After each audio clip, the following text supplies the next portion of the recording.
ज्या वेळेला पद्मभूषण नागनाथ अण्णांनी पाणी कृष्णा खोऱ्यातलं अतिरिक्त पाणी हे आटपाडी असेल, जत असेल, मंगळवेढा असेल या भागाला द्यायची ही भूमिका मांडल्यानंतर अगदी शाण्या सवरत्या माणसांनी सुद्धा थट्टा केली आणि कुजबूज चालू झाली.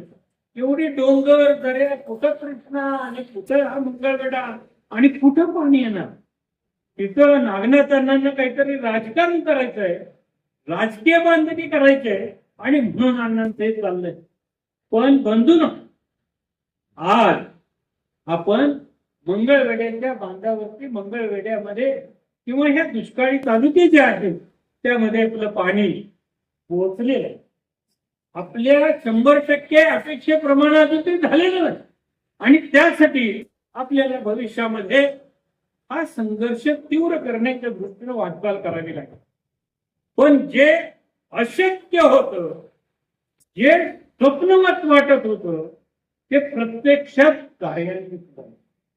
अगदी राज्याच्या राजकारणातली प्रमुख मंडळी आबासाहेबांना एक वेळ परिषद झाल्यानंतर म्हटले की एवढं पाणी एवढ्या लांब नेऊन एवढं खर्चिक होणार आहे आणि ते तुम्हाला परवडणार आहे का.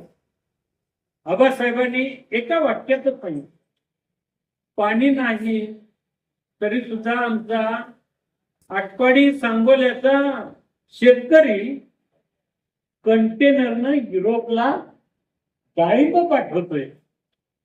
पद्मभूषण नागनाथ अण्णांनी, गणपतराव आबासाहेबांनी आणि त्याचबरोबर वेळोवेळी मग आरारावांसारखी असतील मंडळी, बाकीची काही मंडळी असतील, कदम साहेब काही दिवस होते, त्या मंडळींनी त्यात साथ दिली आणि त्यांच्या तालुक्यामध्ये निधी जास्त खर्च झाला आणि त्या ठिकाणी पाणी योजना त्या जास्त शेतकऱ्यांपर्यंत. या परिषदेच्या निमित्तानं मी आपल्याला एकच सांगू इच्छितो की या चळवळीमुळे आपण इथपर्यंत आलो. या चळवळीमुळे आपण इथपर्यंत आलोय. जे स्वप्न होतं ते सत्यात उतर. देशमुख आबासाहेब ते सातत्यानं म्हणायचे, दुष्काळामध्ये मी जन्माला आलो असलो तरी दुष्काळी भागातून म्हणून मरणार नाही, पाण्याच्या भागातून नाही. तेव्हा ती त्यांची भूमिका आपण डोळ्यापुढे ठेवली पाहिजे. पद्मभूषण नागनाथ अण्णांनी अगदी त्यांची तब्येत व्यवस्थित होते तोपर्यंत सकाळी, म्हणजे सकाळी नव्हे पहाटेपासून त्या कामकाजाला या परिषदेच्या चळवळीच्या, पाणी चळवळीच्या सुरुवात व्हायची आणि रात्री परत 8-10 वाजता थांबायचं. त्यांचं स्वप्न होतं की माझ्या दुष्काळी भागातील शेतकऱ्याला पाणी मिळालं पाहिजे आणि त्याचं जीवन सुखी समाधानी झालं पाहिजे.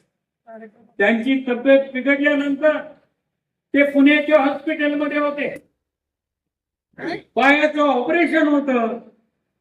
त्यावेळेला सुद्धा त्यांनी सांगितलं आणखी पाठवून दिलं, इथं थांबायचं नाही, परिषदेला जायचं.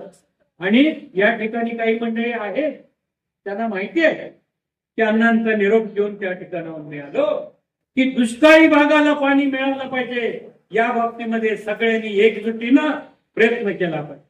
शिवाजी विद्यापीठाच्या त्या पदवीदान समारंभासाठी अण्णा सुद्धा भाषणाला उभारले आणि त्यावेळेला सांगितलं की मी चळवळीमध्ये काम करणारा कार्यकर्ता, क्रांतिसिंह नाना पाटलांचा वारस म्हणून काम करतोय.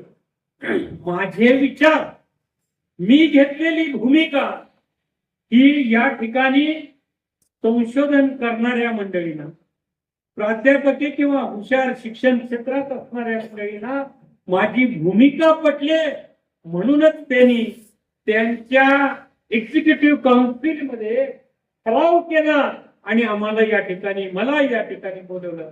तेव्हा माझी एकच भूमिका आहे की तुम्ही गाऊन घातलेल्या मंडळींनी ज्या वेळेला चळवळीमध्ये उतराल, चळवळीमध्ये भागीदारी कराल, त्यावेळेला दुष्काळी भागाला पाणी लवकरात लवकर, म्हणजे ही त्यांची तळमळ, ही त्यांची भूमिका होती.